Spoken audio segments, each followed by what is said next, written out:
그러나 내가 그의 마음을 완악하게 한즉 그가 백성을 보내주지 아니하리라.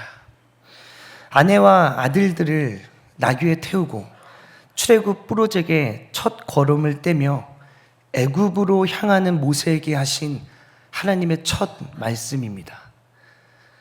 끈질기게 설득하여 간신히 모세의 마음을 돌렸는데 하나님의 그 말씀을 듣는 순간 모세는 아찔했을 것입니다.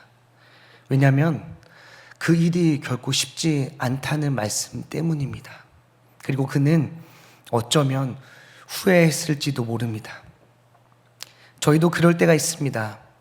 하나님께서 주신 말씀, 그 음성, 하나님께서 주신 마음과 감동, 그리고 우리는 그에 순종하는 길과 과정을 선택했을 때 우리는 마음속으로 이런 생각을 합니다. 막힘없이 순탄할 것이야. 여기서 우리는 마음속에 품고 있는 두 마리의 강아지를 발견합니다. 하나님의 말씀이라면 다 평탄할 것이라고 하는 이 첫 번째 강아지의 이름은 선입견. 하나님의 명령이라면 항상 형통할 것이라고 생각하는 두 번째 강아지 이름은 편견입니다. 우리도 두 마리의 개를 키우고 있는지 우리를 살펴봐야 합니다. 그런데 오늘 말씀은 그 선입견과 편견을 깨는 말씀입니다. 하나님의 말씀이라고 해도, 그의 명령이라고 해도 그 과정은 결코 평탄하지도 형통하지도 않을 수 있다는 사실을 오늘 하나님은 모세에게, 그 출애굽 부로잭 첫 걸음을 뗀 그에게 말씀하고 계신 것입니다. 사실 우리의 삶만 보더라도 그렇지 않은 경우가 더 많습니다. 말씀과 음성에 순종하는 길은 아이러니하게도 힘겹습니다. 마음과 감동대로 사는 삶은 우리에게 때로는 버겁습니다. 때로는 그 선택을 후회하고 때로는 자책했던 시간들도 있으셨을지도 모릅니다. 이 마음은 모세도 동일했을 것입니다. 그렇기에 오늘 모세는 다른 건 몰라도 이 말씀만은 이루어지지 않았으면 했을지도 몰라요. 그 길은 쉽지 않을 거야. 그래, 다른 건 몰라도 이 말씀은 이루어지지 않았으면 좋겠다. 그런데 보란 듯이 그 말씀은 지체 없이 성취됩니다. 2절 말씀입니다. 나는 여호와를 알지 못하니 이스라엘을 보내지 아니하리라.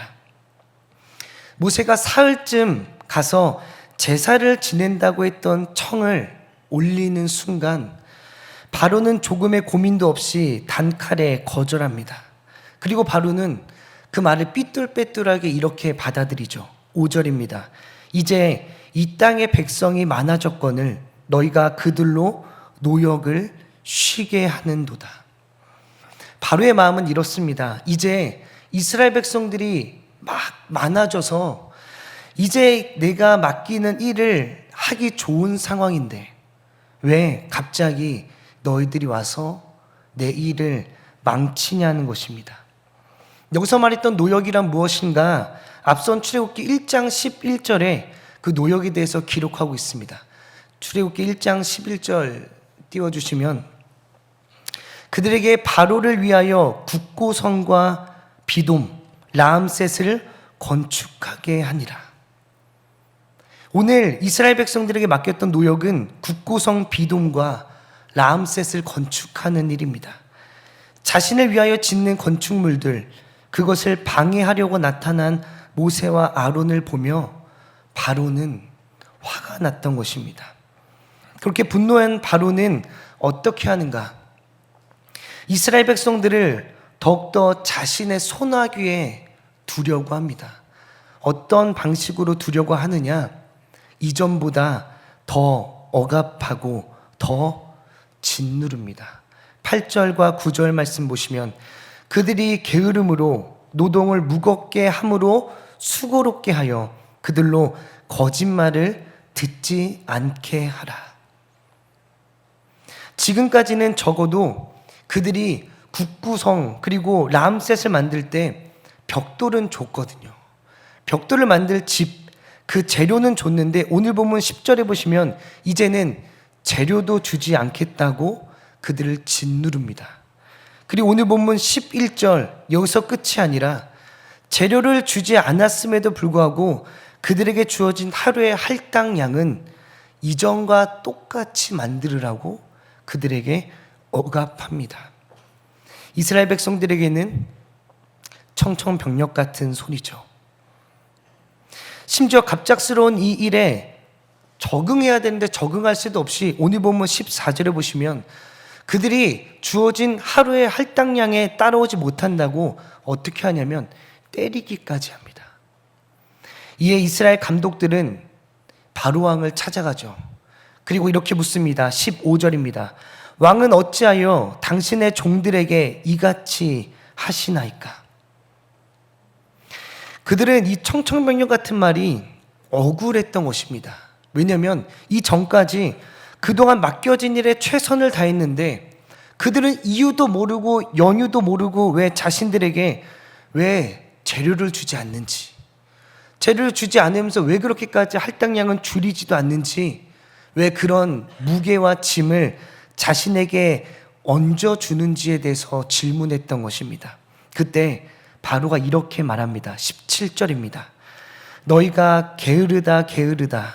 그러므로 너희가 이르기를 우리가 가서 여호와께 제사를 드리자 하는도다. 여호와께 제사를 드리자 하는도다. 여러분, 바로를 찾아갔던 이스라엘의 기록원들은 이 말을 딱 듣는 순간 두 사람이 떠올랐을 것입니다. 누구냐면 모세와 아론이죠. 왜 그들이 떠올랐을까? 4장 말미를 보시면 아론이, 모세가 처음 찾아서 아론을 만나고 그에게 이 이야기를 전합니다. 그리고 장로들을 만나죠.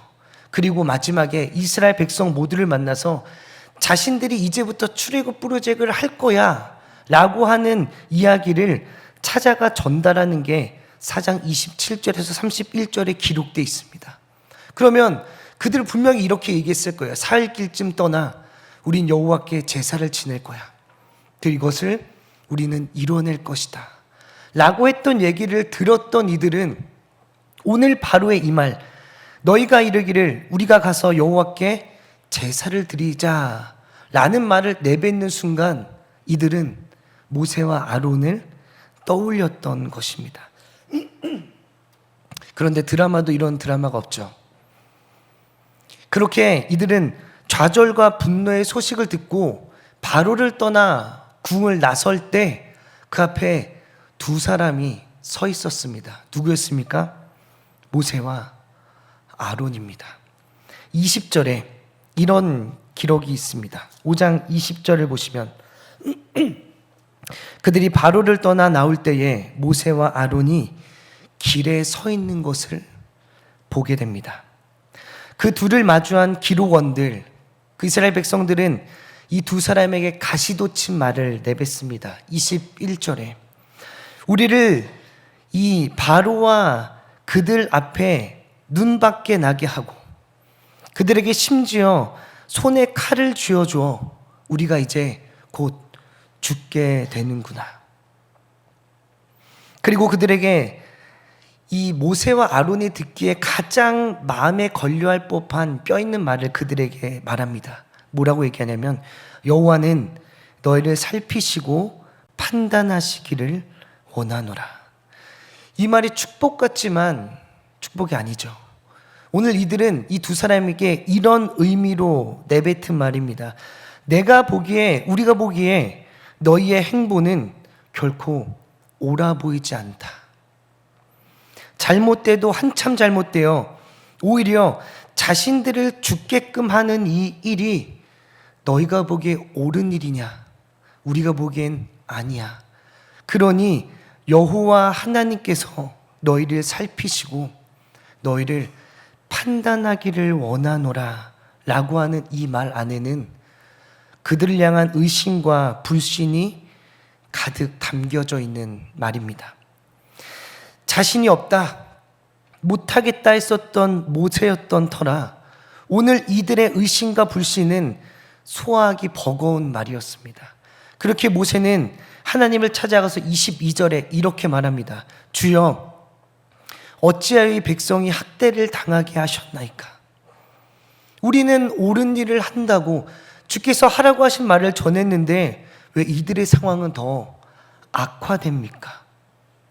모세에게는 바로의 거절과 이스라엘에게 내려진 중한 노역과 이스라엘 백성들의 의심과 불신의 원성들, 이 모든 것을 보고 이 모세는 다시 한번 후회했을지도 모릅니다. 그렇게 모세는 이렇게 말합니다. 22절, 어찌하여 나를 보내셨나이까?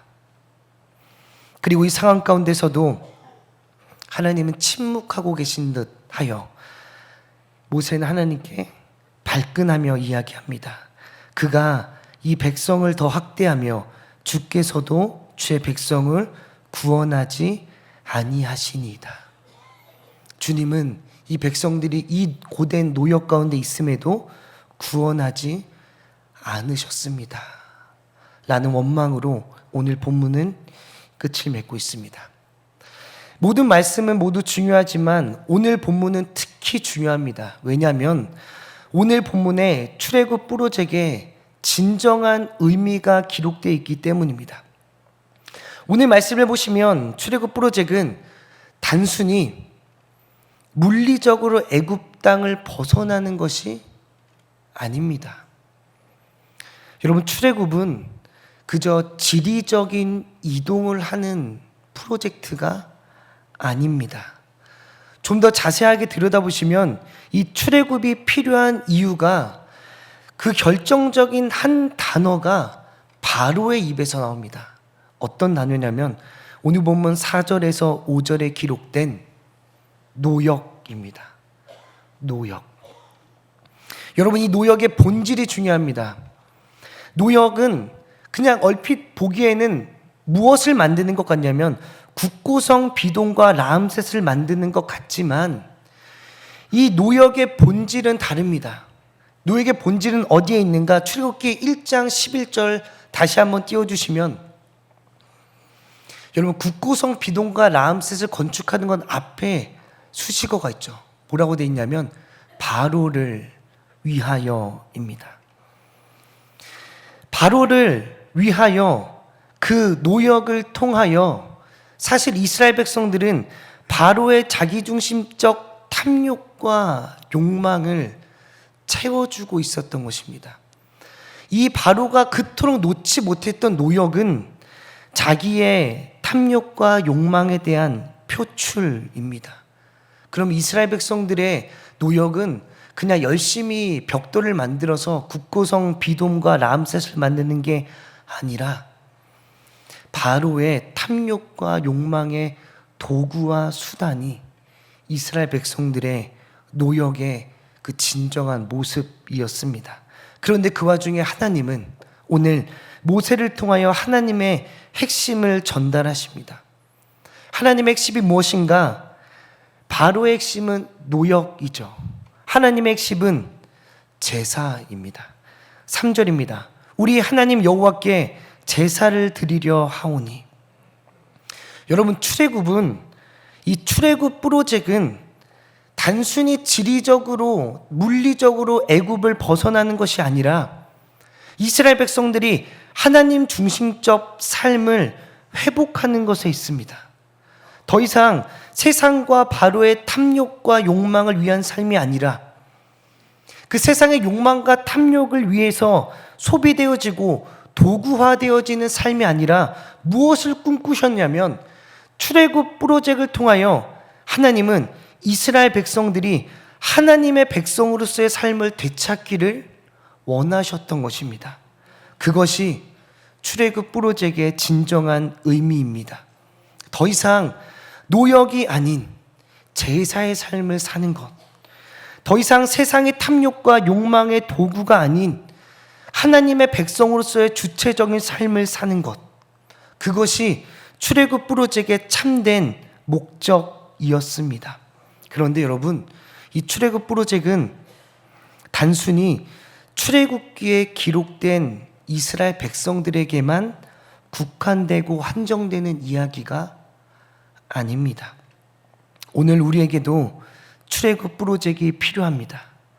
자기중심적 탐욕과 욕망의 삶에서 하나님 중심적 말씀의 삶으로, 세상의 탐욕과 욕망의 도구적 삶이 아니라 하나님 백성으로서의 주체적 삶으로의 회복이 오늘 우리에게도 필요한 것입니다.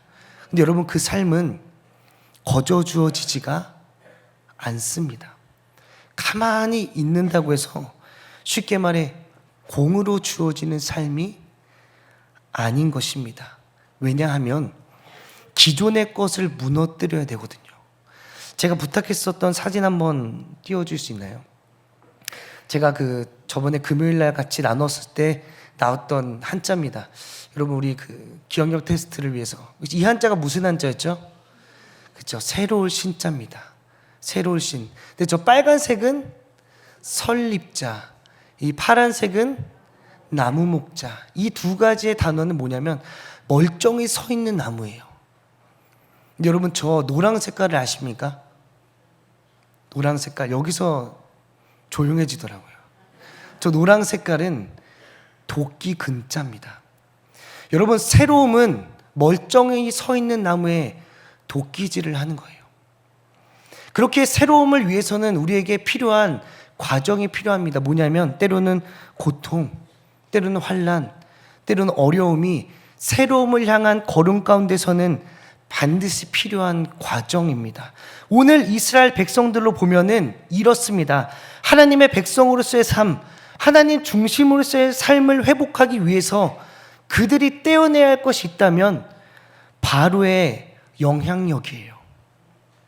오늘 그 바로의 영향력에서 벗어나고 떼어내기 위해서는 뭐가 필요하냐면 고통의 과정이 필요합니다.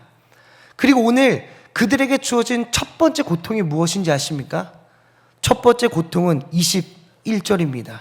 너희가 우리를 바로의 눈과 그의 신하의 눈에 미운 것이 되게 하고 그들의 손에 칼을 주어 우리를 죽이게 하는도다. 고통스럽지만 이 과정은 반드시 필요합니다. 오늘 그들은 그 출애굽에 한 걸음 가까워진 것이 오늘 이 고백이에요. 너희가 우리를 고통스럽게 하는구나. 이게 출애굽의 시작입니다. 물론 모세에게도 이 상황이 그리 달갑지 않겠지만 모세도 알아야 돼요. 뭐냐면 이 과정은 반드시 걸쳐야 한다는 사실을 모세도, 이스라엘 백성도, 나아가 오늘 우리도 되새겨야 합니다. 여러분, 혹시 여러분 중에 이런 경험이 있으실까요? 난 말씀대로 살았는데 주변에서 불평을 해요. 나는 주께서 주시는 감동대로 행했는데 주위에서 비난을 합니다. 혹시 이런 경험이 있으시다면, 여러분 열심히 합니다. 근데 옆에서 그래요. 왜 이렇게 우리 교회 행사가 많은 거야? 여러분 열심히 참여합니다. 근데 옆에서 이래요. 수양관도 뭔데 왜 자꾸 수양관을 가는 거야? 혹시 주변에서 여러분들에게 이런 말이 하는 분이 계셔서 여러분들의 마음을 괴롭게 하고 때로는 힘들게 한다면 기뻐하십시오. 도리어 기대하시기 바랍니다. 왜냐하면 여러분들이 제대로 가고 있다는 증거이기 때문입니다. 여러분들이 올바로 가고 있다는 근거이기 때문입니다. 그리고 여러분, 그런 말에 결코 낙심하지도 낭망하지도 말며 그런 공격 속에서 저는 여러분들이 오히려 기뻐하고 기대할 수 있기를 소망합니다. 사랑하는 성도님 여러분, 하나님은 역전의 하나님입니다. 역전의 하나님. 지금은 고통이지만 후에는 영원한 기쁨이 기다립니다. 현재는 환난이지만 추후에는 온전한 회복이 우리를 기다립니다. 당장은 아픔이지만 나중에는 진정한 행복을 이루어 주시는 분이 누구시냐면 그 역전의 하나님입니다. 그 모든 것을 역전시키시는 하나님이 오늘도 우리와 함께, 오늘도 우리를 위해 일하고 계심을 우리가 믿어 의심치 않으시기를 소망합니다. 오늘도 그 역전의 하나님을 바라보시며 눈물로 씨를 뿌리더라도 기쁨으로 단을 거두시는 그 믿음으로 오늘도 공격과 방해 속에서도, 핍박과 환난 속에서도 당당하고 떳떳하게, 아름답고 매력적으로 여러분들 그 고난을 이겨내시는 우리 사랑하는 모든 장충남교회 성도님들 되시기를 간절히 기대하고 기도하며 소망합니다. 오늘 말씀 준비하며 떠올랐던 이 말씀이 한 구절 있거든요. 우리 함께 그 말씀 잠시 띄워주시면, 네, 제가 읽고 오늘 말씀 마치도록 하겠습니다. 제가 읽겠습니다. 고린도후서 6장 9절에서 10절입니다. 무명한 자 같으나 유명한 자요, 죽은 자 같으나 보라 우리가 살아있고, 징계를 받는 자 같으나 죽임을 당하지 아니하고, 근심하는 자 같으나 항상 기뻐하고, 가난한 자 같으나 많은 사람을 부요하게 하고, 아무것도 없는 자 같으나 모든 것을 가진 자로다. 아멘. 기도하시겠습니다. 사랑과 은혜가 풍성하신 하나님 아버지, 오늘 이 시간 우리가 그 역전의 하나님을 바라보며 오늘 고난과 환난과 핍박과 어려움을 능히 이겨낼 수 있는 우리가 되게 하여 주시옵소서.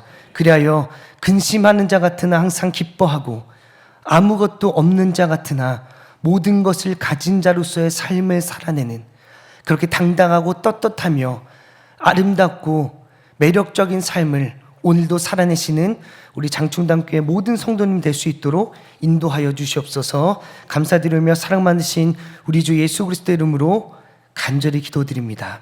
아멘.